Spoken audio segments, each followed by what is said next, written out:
Welcome to the Point of No Return podcast, a show at the intersection of technology and strategy.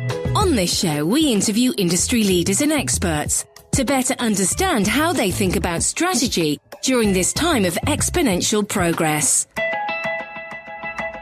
Bonjour tout le monde. Welcome to another episode of the Point of No Return podcast. I think we're up to episode 72, which is kind of cool. I never expected to go and do so many different interviews with so many different and interesting people. Super grateful that past guests have been a great source of inviting new guests. So, for instance, Pino from Beaver Tales introduced me to Christopher Stern that I had on the show today. And Chris has a really eclectic background. He's a serial entrepreneur with 15 years of experience in Cleantech, a domain I really don't know anything about. He's the co-founder and principal at Innovobot, which is an operating private equity firm. He's based in Montreal. They have offices in New York, San Francisco, Toronto, and they focus on human and financial capital investments in Cleantech, IIOT, Robotics and IT Security. Chris currently serves as the CEO of Carbicrete, which we dive into quite a bit on the show. It's an Innovobot investment and has created a cement-free, carbon-negative process of making precast concrete using industrial waste. So we talk a lot about the Cleantech sector, where it's going, and where Chris sees investment opportunities. And we dive quite a bit into how he got into the clean energy space, how he sold his last company called Pure Energies, the future of electric transport, and where he's looking to invest in. Chris is a pioneer in the clean tech space, and if you're at all interested about clean energy, please check it out. Thanks. Chris, thanks for being on the show. Thank you very much. Great to be here, Nectar. Yeah, I'm happy, and I'm glad that a mutual acquaintance, Pino, an ex-podcast guest, introduced us. So I'm very happy that you took the time today, Chris. I guess my first question is, what are you currently working on? It seems like you have your hands in a few projects right now. Yes, I'm working on 3 different things, actually. The first thing I'm working on is Innovobot, which is an operating private equity firm. And what we like to do is get it involved into companies by offering human capital primarily, and when the needs arise, we actually go out and raise financing for companies. So that's Innovobot, and then the second thing I'm up to is Carbicrete, which is a sustainable type of way of making concrete. It is cement-free and carbon-negative way of making concrete. We're currently X Prize finalists for the Carbon X Prize. And then the third thing I'm doing is Energy Geeks, which is some of my former employees from my Pure Energies days that have restarted operations, much in the same business model of acquiring residential solar power customers, much like Hotwire. So we offer the best deal based on the customer's profile. Oh, well, okay, interesting. Maybe I'll dive into Innovobot a little bit right now. So how did you come up with the idea of a private equity firm that's focused, I guess, in just one space, if am I correct? Yeah, it's more than one space. It's mostly, it's sustainable energy, it's robotics, it's basically any growth industry that's double-digit growth. And okay. And the idea behind Innovobot is all the partners have over 20 years experience each of a lot of hard knocks and basically raising companies and getting them going. So we're taking that experience and bringing it to either startups or companies that are trying to do something new and want to accelerate their growth. Mm-hmm. What's your investment thesis? Like, how do you guys decide to invest in a company? Yeah, mostly it comes to what is the market segment. So, for example, Innovobot decided to invest in Carbicrete because it has to do with a carbon negative product, and the carbon markets are going to be a huge growth market in the future. We see carbon dioxide as something that can be monetized when you actually sequester it. So that's actually part of the thesis, for example, in that case. Yeah. So I'm going to get back to Carbicrete. I actually want to maybe take a little step back and talk about your career, right, in Cleantech. So I guess the first question is, how did you get in Cleantech? Why an interest? Why passion in this space? Very interesting question, because I spent the first part of my career in pharmaceutical packaging equipment sales and automotive manufacturing. So very different. Yeah, very different things. So basically selling into old industries. And then what happened was I wanted to get into something that was a growth market, and that was more into sustainable practices. So I went to go work at a company that was distributing materials to make CDs and DVDs, and I helped them get started into the solar power business, and that was back in 2005. Wow. So it's a long time ago in terms of solar power, especially in Canada, and that's how I got into Cleantech. So how did you end up then from there? Because you went from Cleantech, now you're in investment space. How did you decide then to dig your feet into Carbocrete? How did that happen? Was it, let's say, part of a master plan, or was it just part of, how should I say it, an opportunistic chance? Actually, what happened was we sold our company, Pure Energies, the solar power company, in October of 2014, and I took some time off. And we sold our company in 2014 to NRG, Pure Energies, and took some time off to take care of kids and other things like this. And then after a while, my dad told me to get back to work. How much time, if I don't mind? It was about 6 months. Okay. And so he used to be at the Office of Tech Transfer at McGill. And he introduced me to the person in charge there, Mark Weber, and we went over all the projects that they were working on at McGill that looked like there was some opportunities for commercialization, and Carbocrete, or not Carbocrete, but that material, carbon negative concrete manufacturing was the one that jumped out at me. So I started to discuss with the inventor as well as his prof for about a year. And then finally we figured out how to make a business model out of it. And so that's where it started. So maybe take a step back then. So why did you sell your company? Somebody wrote a big check. As always is the case, right? Yes. Basically, in terms of residential solar, it was reaching a peak. Yeah. In terms of, I guess, the heat of the market, it's still obviously growing at double-digit growth, but at the time it was doubling every year. And that was driven largely because it sounds like it's an opposite, but it largely because people thought the ITC in America, the investment tax credit, was ending. And because of that, there was a huge rush to get a lot of solar out on residential rooftop. So the market got hot. We were Solar City's biggest third-party reseller, and NRG, which is America's largest independent electricity transmitter, came along and said we want to challenge Solar City. So they bought us to be their customer acquisition specialists. That's great. Did you try and encounter with Solar City? Did you go and see them and knock on their door? Oh yeah, we had a banker. We ran a process, but still NRG in the end came ended up through. being the more interesting winner, let's say, or bidder. Yeah. How do you look at the current space right now? Like obviously Solar City has kind of more of a household brand, but there's a lot of players like NRG. Do you see more consolidation coming? Do you see a wave of startups hitting the space? It feels like solar is still very early, just because of the cost output per energy is still decreasing. And I have very primitive knowledge on the subject, but I'd be curious to see from your perspective, do you feel there's still a lot of room for growth in solar? There is a lot of room for growth. The interesting thing that's changed in the last year and a half or so is that the large companies like Tesla, which is what Solar City is known as now, as well as others like Sunrun, a lot of them are sort of scaling back, actually. And what is taking over is the mom and pops, and we call that the long tail of solar. So basically, regional players are becoming a lot bigger and more populous, not populous, but more active in the solar space. So it's going from large companies down to small companies, and it's still growing at breakneck paces. Why is that the case? Why is it regional taking over? Why isn't there more centralization that's occurring? There's been a shift from solar leases and solar PPAs to homeowners owning their systems.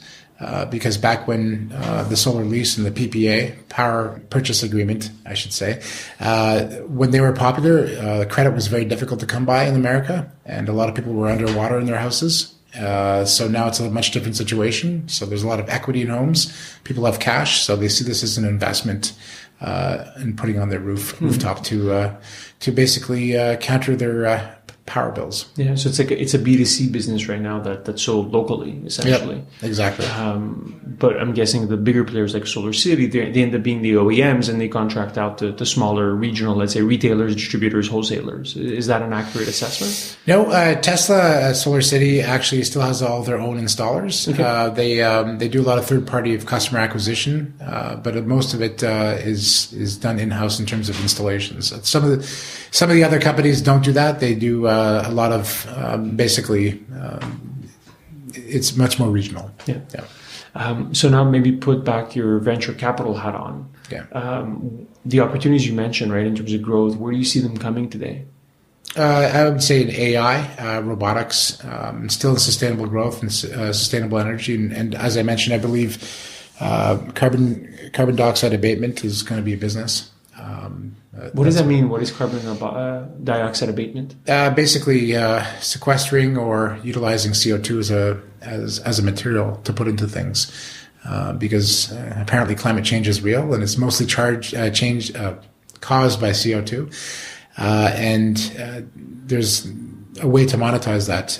In Canada, we've got the carbon pricing coming along, and in the States, which was just announced in February, there's a carbon tax.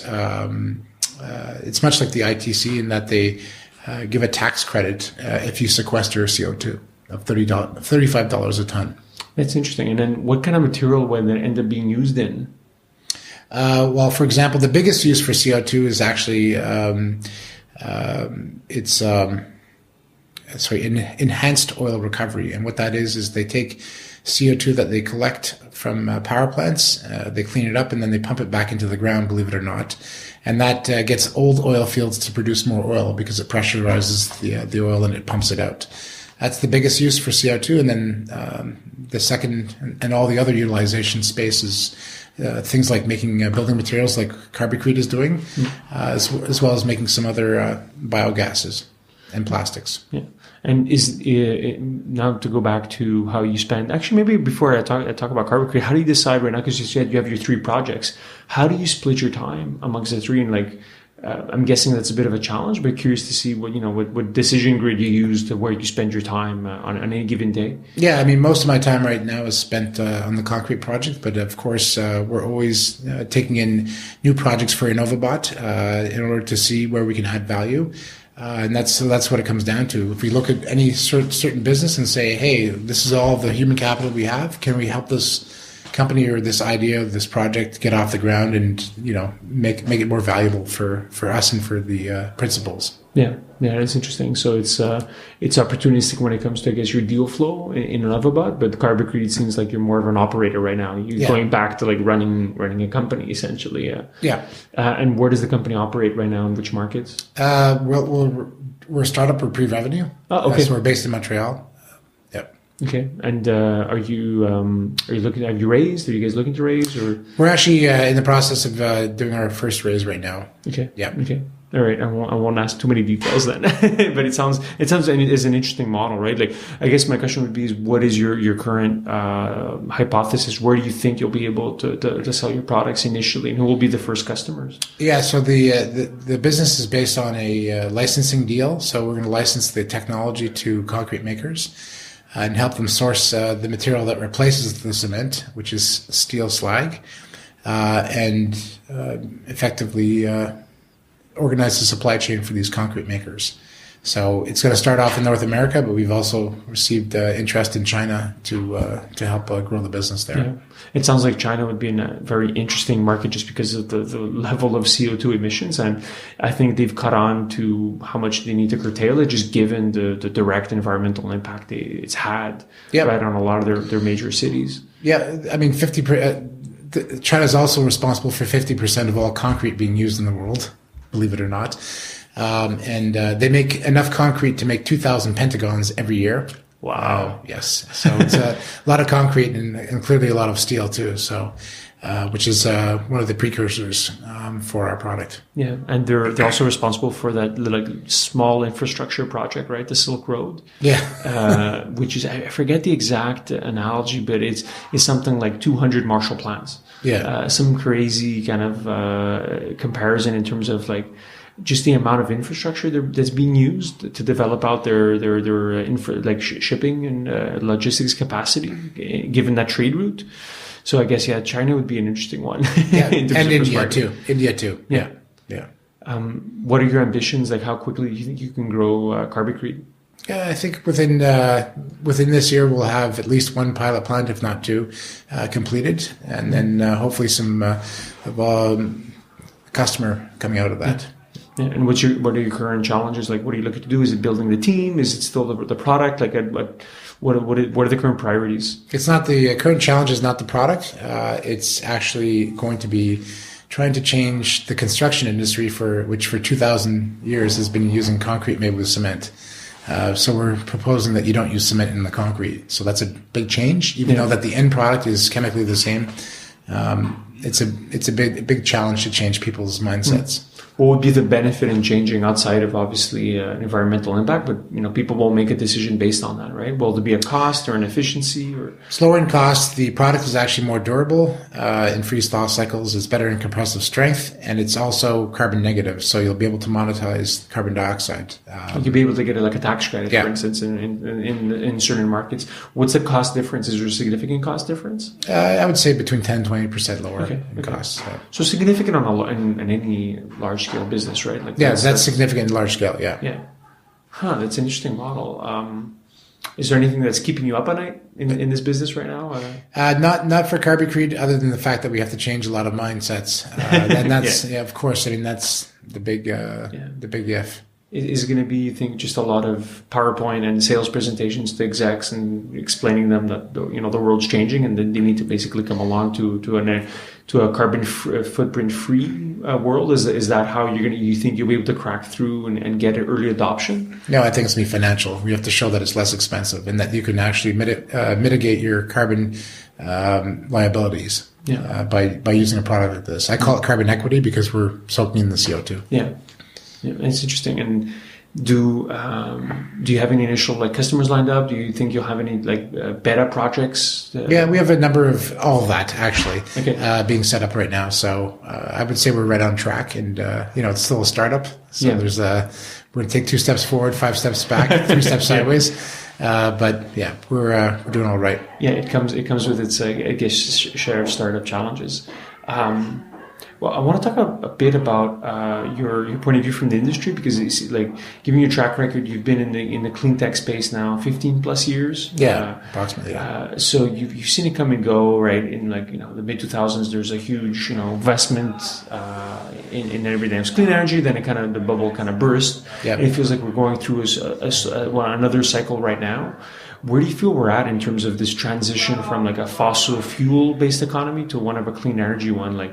How far along that transition are we? We're still at the beginning.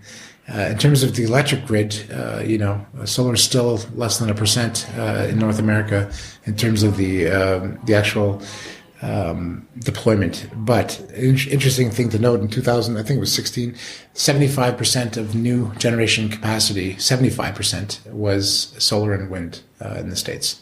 So you can see that it's shifting from nukes and coal and gas to renewables.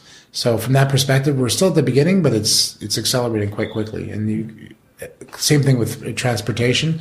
The hybrids came on 10, 15 years ago with the Prius, and now there's obviously a lot more options for plug-in hybrids as well as fully electric, and you see them on the street more now, and it's certainly growing. But still, it hasn't cracked complete mass adoption yet. But I expect that to happen in the next 5 to 10 years. Yeah. Where do you think that all automobiles will be fully electric? If you had to estimate, more than 80% of all automobiles in Canada will be electric, what year would you choose?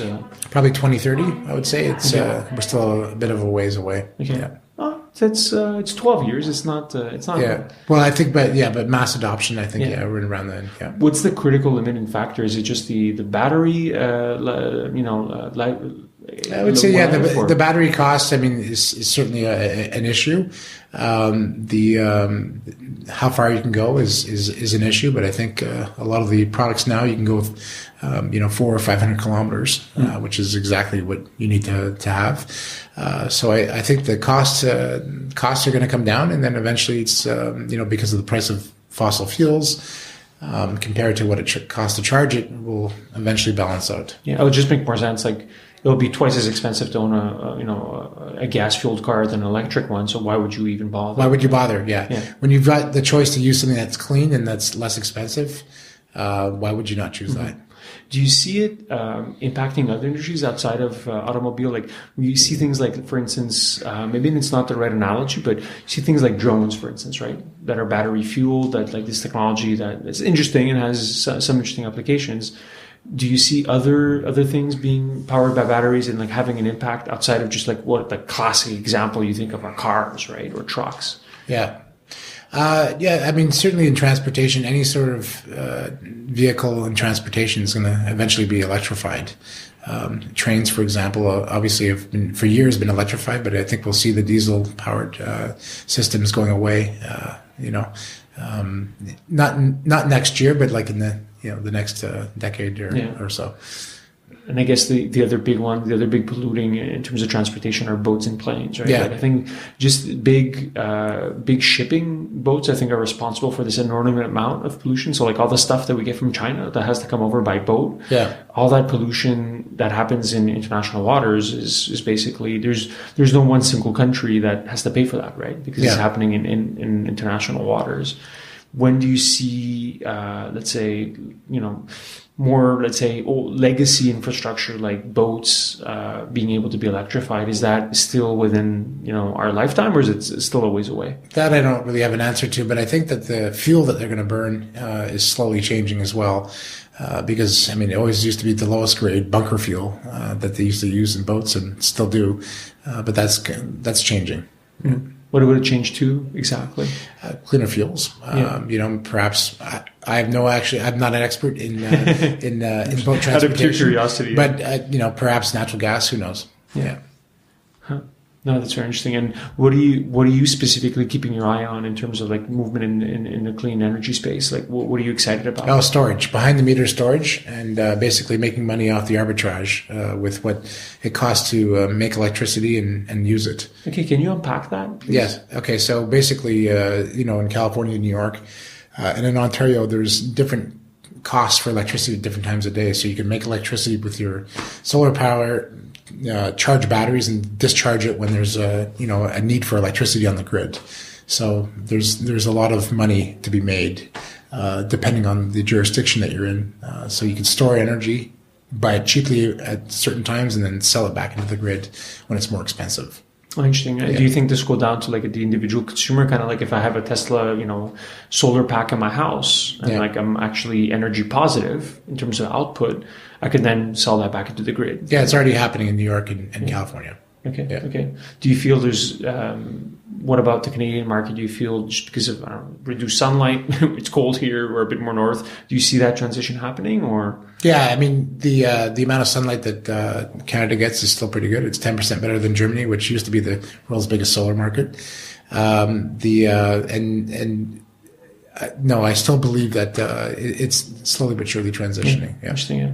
What do you think is happening in the space that's not getting enough attention, in your opinion? I think certainly people want to be able to be removed from the grid. I think once people understand that they can remove themselves from the grid, that they will. And then basically not go off grid, but as I said, be able to sell electricity back into the grid. Yeah, it's interesting. And that kind of changes the whole the economies of energy, right? Yeah. What happens to utility providers like Hydro-Quebec, for instance?